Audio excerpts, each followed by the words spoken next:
Precisely, it is a desperate attempt niya to save face siguro para i-deflect yung mga issues. Pero it cannot be deflected, Rika. Kailangan po talagang sagutin yun ng diretso sa atin.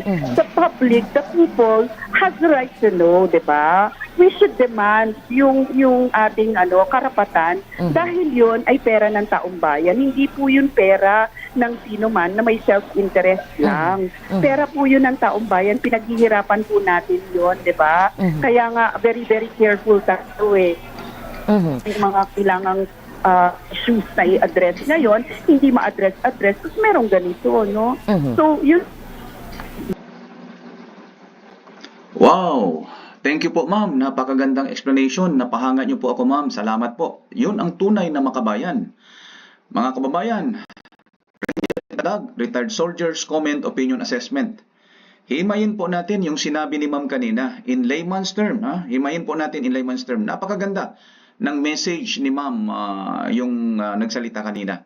Ito po, so nilagay po natin dito, taken from the ideas of a lawmaker, makabayan black lawmaker. Ang galing ni ma'am. So, tingnan natin ang sitwasyon kasi sabi niya, dinedeflect nitong OBP yung sitwasyon mula doon, trying to deflect public attention away from the issues dito sa confidential fund ng OBP. So, tingnan po natin. Ito, napakaganda mga kababayan, very exciting. One, ang OBP po ay may 125 million na CIF. At hinihimay-himay ito ngayon ng Kongreso. Take note po, 125 million. Ito po ay may notice of disallowance. Nag-umpisa po itong investigation dahil di umano, merong notice of disallowance mula dito sa COA. Tingnan naman natin ang notice of disallowance ng OP. Abay sa DA, may 5.9 billion. Diyan pa lang, lubog na yung 125 million. Million lang yun billion itong pinag-usapan dito sa OP. Pero hindi po ito naimbestigahan. DOTR, 1.4 billion. Ganon din, hindi rin naimbestigahan. DPWH, 5.3 billion. Hindi rin naimbestigahan. Ang DSWD na 26 billion, yung para sa PI noon, hindi rin ito naimbestigahan, mga kababayan. Kaya nakikita na natin ngayon, nakakuha tayo ng ideya kay ma'am, deflecting public attention away from the issue. Aba, sino kaya talaga? Ngayon, tingnan natin ang mismong house ni ma'am. Abay, ang NEP is 16.5 billion, yung GAA naging 28.6 billion. So may increase na 12 billion. Ma'am, mukhang papunta po sa inyo ito. Abay, ang tawag po dyan is meron dito 175 billion plus 26 billion insertions po kayo dyan, ma'am. Nako, ang ganda nito ngayon. So, sino kaya ang nagde-deflect ng public attention? Ito po, tingnan natin 125 billion. Okay? Mula sa OBP na may notice of disallowance. Sa OP, ang total is 38.6 billion. Hindi nyo po inimbestigahan. Hindi pa po kasama ang flood control projects na 1 billion per day di umano. Kung totoo yung 1 billion per day, 365 billion yun kung 365 days. Aba. Ma'am, kayo po ang nagbigay nitong idea, hindi po kami. So tingnan natin yung sa house. Lumalabas na may 28.6 billions kayong dapat i-clear dyan. Bakit po? Abay, hindi po pwede yung inyong Congress Resolution 10. Hindi po yung tama na mag-clear lang kayo dyan through liquidation, through certification. Dahil hindi pwede doon sa OBP. May certification silang kinuha doon sa baba. May i-liquidate nila through certification doon sa mga YLSD umano yun. Hindi sila pwede pero kayo pwede? Abay, paano yan? So, ang people's intent, ma'am, yung inyong insertions, gusto naming malaman. Tama po kayo. Lahat ng pera na pinaghirapan ng bayan, lalo taxpayers' money yan.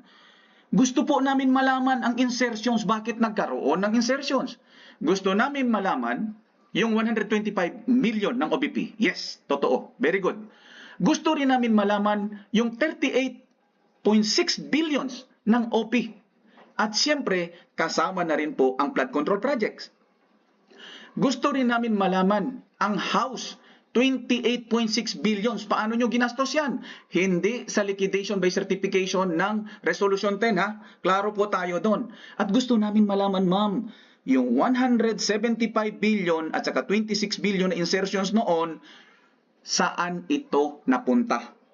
Paano, bakit nagkaroon ng insertion? So gusto namin malaman, bakit may insertions? At siyempre, isa pa, gusto namin ang lahat ng yan. Proper clearing, madam. Opo. Nakita na po tayo. So, proper clearing. So, anyway, dito naman, kung maklear nyo po, walang problema. Masaya tayo para sa lahat. Kasi kami po, gaya ng sinabi, makikita nyo talaga, we are neutral in this. Ang gusto lang namin ipaglaban ang karapatan ng taong bayan. Kami po, na mga retired military officers, retired soldiers, mga retired justices ng court, retired academics, gusto lang namin na maayos yung paggamit ng pondo ng bayan kasi ang daming naghihirap.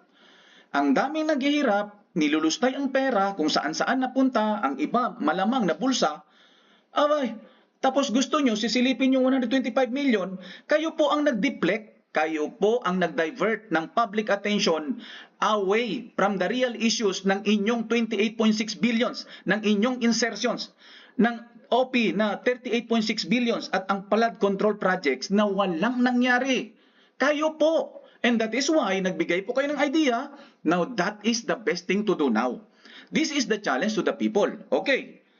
Ito kasi, itong OBP na-release ito ng December 20 ng 2022, di umano.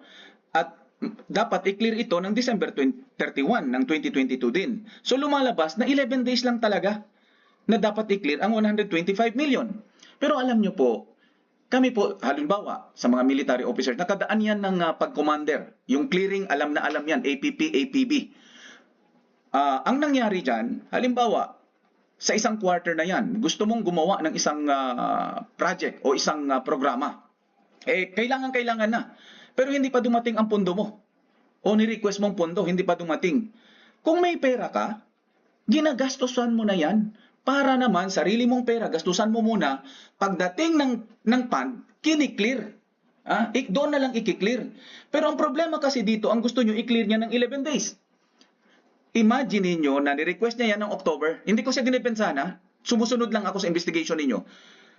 Inumpisahan nila yan, i-request ng October. So meaning to say, yung issue, yung gusto nilang ayusin, yung certain situation gusto nilang ayusin is October pa lang.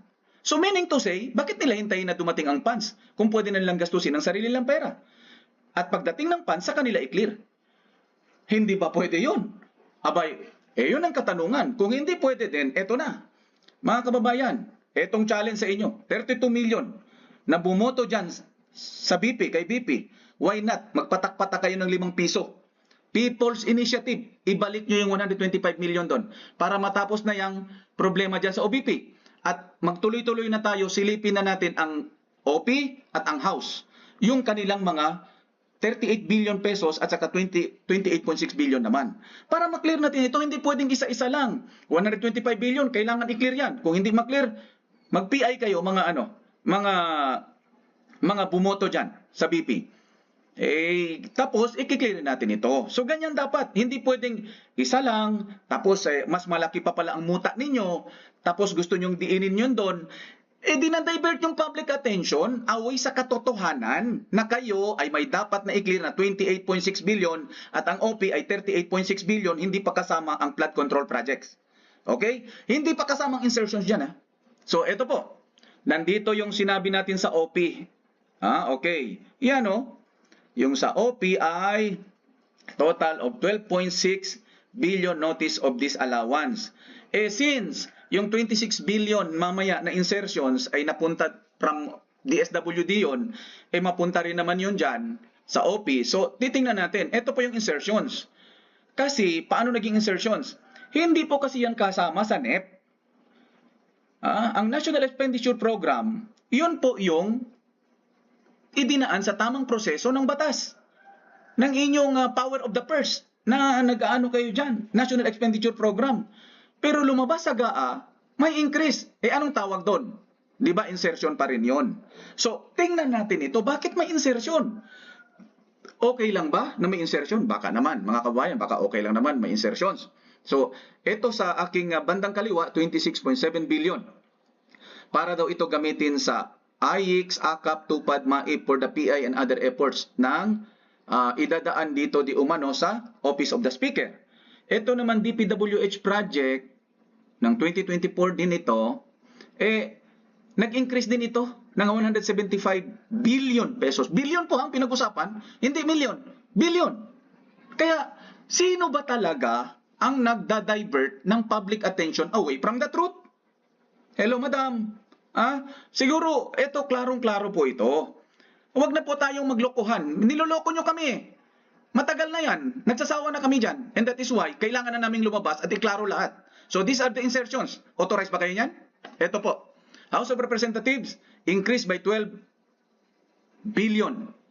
Mula sa NEF, na 16 billion, naging GAA 28, so may increase na 12 billion. This is another insertion. Now, tingnan natin, anong sabi ng Constitution? Dapat magkaroon kayo ng journal. Meron ba? SC declares BIDAP unconstitutional or BIDAP, insertions din yan, no? Your various insertions unrelated to the power of congressional oversight is deemed unconstitutional, meaning illegal.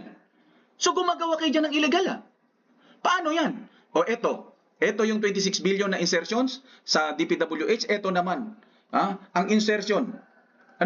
Sa etong insertion dito, sa DSWD, yung 26.7 billion, eto naman sa DPWH na 175 billion.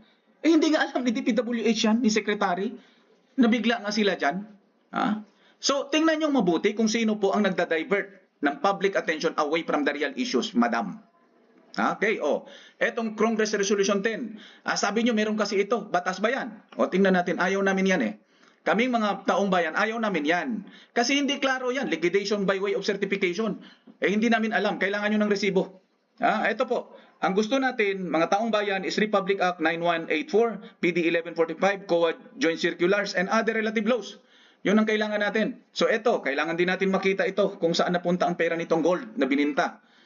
Itong foreign debts, if converted into the current peso to dollar exchange rate, is equals to 6.5 trillion pesos ito. Saan ito? Paano ito? Ma-explain nyo ba? So kailangan ito. So kaya nga nananawagan tayo sa mga taong bayan. Movement to control corruption na tayo mga kababayan. Sobra na yan. Panahon na. Ito nang right time. Bakit pa tayo maghihintay? Tama na ito. Mga sirs, mga moms, especially sa mga retired. Si General's Viewpoint, si Pinoy Survivor, si Makabayan Metran TV. Bakit hindi natin pag-usapan natin ito, sir? Kung meron dyan na maglilid sa atin na magigiting na mga seniors o di kaya mga former justices ng court, nandyan merong isang kahanga-hanga na court justice na nag-lead para magreklamo doon sa Supreme Court. Ito dapat. Ganito, hinahanapan natin ng legal remedies. Gamitin ang lahat ng legal remedies. No? So ito pang isa. Ito? Organize and establish the People's Supreme COA. Bakit People's Supreme COA? May nag-suggest kasi People's Sovereign Audit. Well, siguro hindi tama itong People's Supreme COA, pero ito po kasi ang layman na maintindihan ng marami. So ginawa lang natin layman. Parang People's Supreme COA, yung Supreme, may court, Supreme Court, Supreme COA, tayo yon, di ba? Sovereign So, inaano natin, nilelayman lang natin, although medyo hindi siguro tama ito, pero maintindihan ito ng mga kababayan na People's Supreme COA. Sino-sino dapat andito? Concerned na mga retired, MUPs, court justices, employees, COA chiefs, employees, academs, mga teachers retired, etc. Then religious sector po, mga father, mga pastor, mga imams, kayo po, malaki po ang maitulong nyo rito. Mga business sector po, mga micro, small, medium entrepreneurs, kayo po ay welcome po dito kasi taxpayer, kayo po ang nagbabayad ng tax. Nakabaon na po ito sa 12% VAT, value added tax. Lahat ng binibili natin, nandun na. Nakapatak na doon. Kaya parang hindi natin naramdaman. Pero tayo po mismo ang nagbabayad niyan. All concerned citizens, kasama po kayo dyan. At syempre, media, social media vloggers. Kayo kasi mga social media vloggers, iba-iba ang inyong tinatarget, hindi tumatama. So pwede ba? Dito na tayo. Tatawagan ko lang. Si FGF Supremo Pinoy Survivor, General's Viewpoints, Makabayan Metran TV, at iba pa na concern na talagang patas lang ang gustong mangyari. Yung gusto natin yung tama. So ito po. Ito ang pinakatama. demand all government officials, OP, OBP, LGUs, and Congress to present their clearing of funds based on appropriate existing laws. Not the Congress Resolution number 10, pagdating doon sa House. Then demand transparency and accountability of all funds and present it for the public view. The PSA headquarters or the PSCO headquarters to be determined by the group. Hindi naman siguro tayo natatakot dyan We are old enough. Matatanda na tayo Strictly, no political color. Dapat walang political color. Kaya nga sabi ko kanina lahat dapat. No? Meron tayong manifesto of 150 retired generals noon. May manifesto din ng mga former finance chiefs. Imbes na magkakanya-kanya tayo, bakit hindi tayo magkaisa at i-organize ito? No? Para mas malakas at mas maayos. Panahon na kasi. Kung saan-saan na kasi napunta ang issue.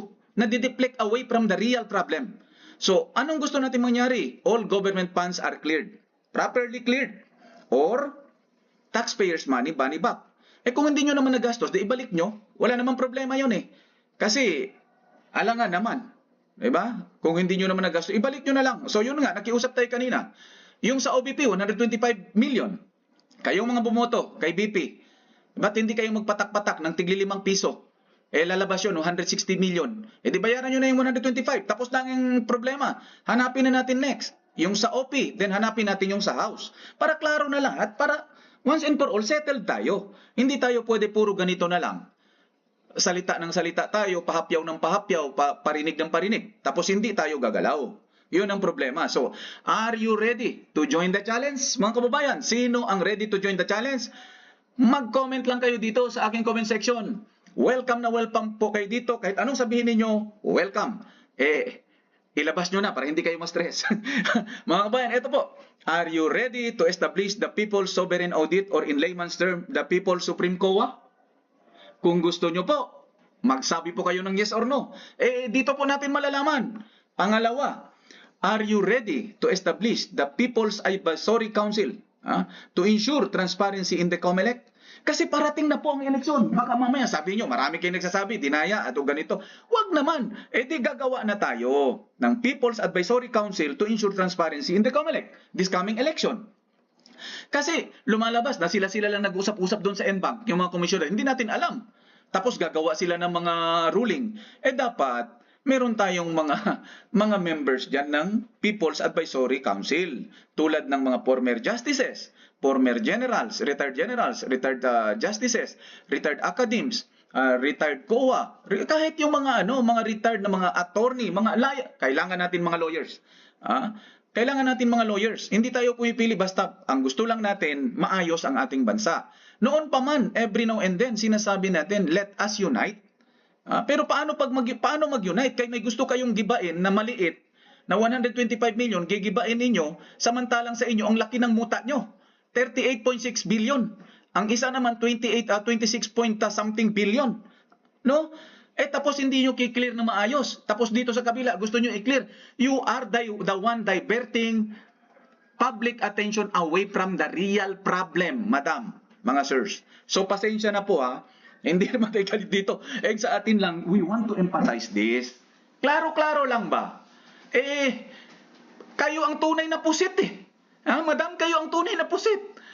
Binibintangan nyo yung kabila na pusit, kayo po ang pusit Kasi kayo ang may malaking problema. So, mga kababayan, sa ngayon, hindi muna ako mag-greet. Yung mga hindi ko nag-greet pala last time, i-greet ko. Yung mga hindi ko nag-greet. Sina Junel Oden, brother. Sina Ariel Henido, brother. Sina Kuyang Mark. Binabati kita, of course, at ang lahat pa ng iba na hindi ko nabati last time. Nandito yata yon sa cellphone ko. Tingnan ko muna para give justice sa kanilang mga comments, no, mga kabayan. Kailangan po kasing mabigyan natin ng justice yung mga nagko-comment sa atin. Kasi sayang naman ang pagkakataon na hindi natin mabigyan ng hustisya ang inyong mga naging komento. Siyempre, si Bonnie Tarom. Bonnie Tarom, magandang umaga sa iyo. Emma Melendres. Okay, Emma Melendres. Magandang araw sa iyo. Nasa Cotabato siya. Sabi niya, nasa Cotabato siya. So, magandang araw po, Ma'am Emma. Si The Right Stuff, nag-ano na rin. Of course, si Ta Espinola, TJ Josh, Joeland Flores. From Kuwait. Okay, kumusta kayo dyan sa Kuwait? The Right Stop, proud salute. Sabi niya, Leandro Solarta, Nori Sakaguchi, Ray Bohol, Tano Baman. Uy, Tano Baman, magandang araw. Alexa Lagos, magandang araw. Marilyn Apilan. Oh, Marilyn Apilan, magandang araw sa iyo. Salamat sa pagka-comment ninyo. Ariel Ginto, good morning Ariel. Sir Ariel, no? Aquilino Jr.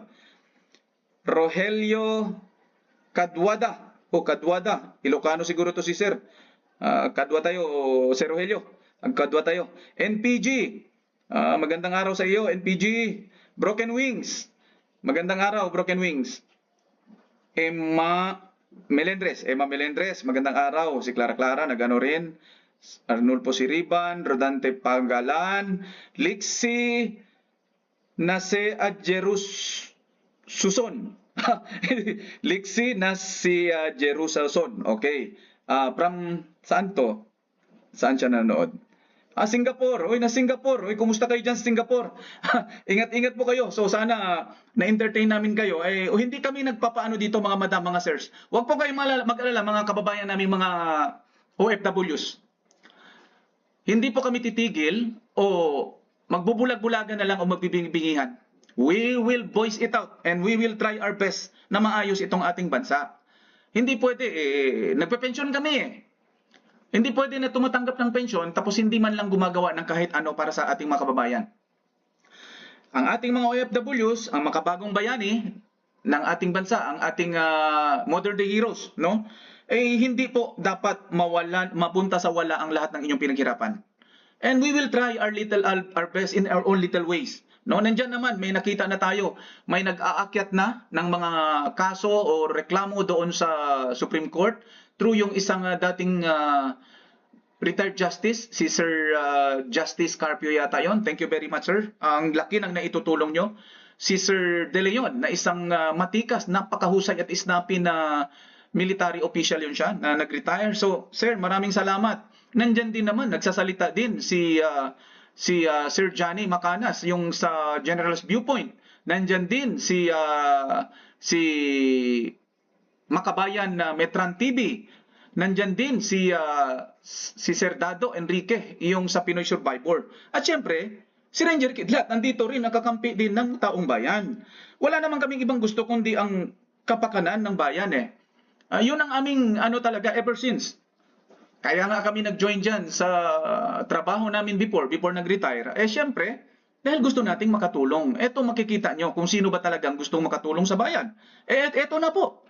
Ginagawa na namin ang aming parte. And that is why we are calling kayo po, lahat na nandyan ngayon, na nakikinig sa akin, na sa programa na ito natin, no? Programa natin.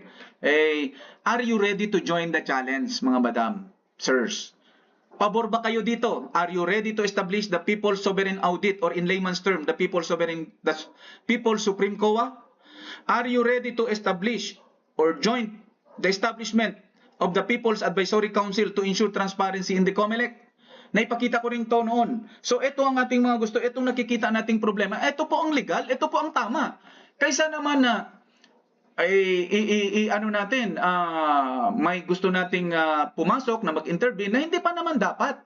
Tayo muna. Mayroon pa namang mga remedies may mga remedyo pa. We have to exhaust all remedies. If this is legal remedies, kaya nga nandyan si retired justice Carpio, siguro naman masabi niya, ma-advise niya tayo, hindi tama yung sinasabi mo. Abay sir, sorry po, thank you sa advice nyo. Gusto nating marinig. Kaya nga kung narinig niya tayo ngayon, sana ma-advise niya tayo. Kung sino mga lawyer na nandyan na nakikinig, please, advise us. Tama ba ang gusto naming mangyari o hindi? Because this is for the people. Layman po ito para maintindihin ng mga ordinaryong mamamayan. Kasi kung masyado nating highly technical yan, hindi maintindihan. Kahit ako mismo baka hindi ko na maintindihan. So, yun po. Maria Socorro Mejia, Nixon, Thompson, maraming salamat sa iyong comment. Concepcion de Los Angeles. Ma'am Concepcion, good morning. Perdi Rojas. Perdi Rojas. Uy, binigyan ni BP ng Watch Cadet. Uy, thank you Taurus, happy weekend Sir Kidlat. Stay safe always. Okay, ikaw din dyan sa Japan. Ingat ka rin dyan, Taurus. Maria Sanchez. Uy, very sincere. Okay, sige, Ma'am Maria Sanchez, magandang araw sa inyo. Bonita Rom, nasabi ko na ito. Si Bobby Udtuhan. Bobby, magandang araw sa iyo, Sir Bobby. Eddie De La Cruz. Sir Eddie, good morning po sa inyo. And Renante Rojas. So, sabi niya, Marcos spelled the test. Wala po tayong ano doon. Siguro, nag-fail nga siya talaga kasi syempre, it is talking about, sabi nga ni General's Viewpoint, emotional quotient or emotional intelligence. Medyo nagkulang. Pero, pumunta na tayo diretso sa problema na. Kasi ang problema sa corruption, lumalabas na ang kukunti doon sa 125 million ng OBP, samantalang yung sa OP is 38 point something, at dito naman sa House is ang laki. Nasa bilyones din. Ang layo naman yung billion at saka million, no? Kaya nga, iklaro natin. Tapos pag nagsalita sila dyan sa TV, sa mga sa media, sasabihin nila deflecting public attention away from the real issues. Kayo po ang nagda-divert ng issues, mga madam. Kaya eto na, iklaro natin. Bicolanong makulit, magandang araw sa iyo. Danilo Malikdem. Sir Danilo, good morning. Okay, so yon lang muna so far. Siyempre, nandito pa. Geronimo Boy, Copasos, yung na nagbigay din ng kanyang komento. So mga kababayan, hanggang dito lang ang aking vlog muna for the day. Again, sa lahat ng mga ating mga OFWs, huwag po kayong mag-alala. Huwag po kayong mag-alala, may ginagawa po ang inyong mga kababayan dito. Hindi po kami patulog-tulog, hindi po kami nagbibigay-bigihan. Hindi po kami natutulog sa pansitan. We are doing our part. Hindi po tama yung sinasabi ng iba na nagbibigay-bigihan. Hindi po. So, mga kababayan, ito pa po isa. Nais ko pa rin batiin ang lahat ng Filipino Guerrilla Forces. Alam naman natin na ang Filipino Guerrilla Forces ay sumusuporta sa ating mga pamilyang Pilipino. Ito po ay pinangungunahan ni Sir Dado Enrique at ni Sir Metran, Segundo Metran. So, hanggang dito na lang po muna. Magandang araw. God bless po sa bawat isa. Mabuhay po ang Pilipinas.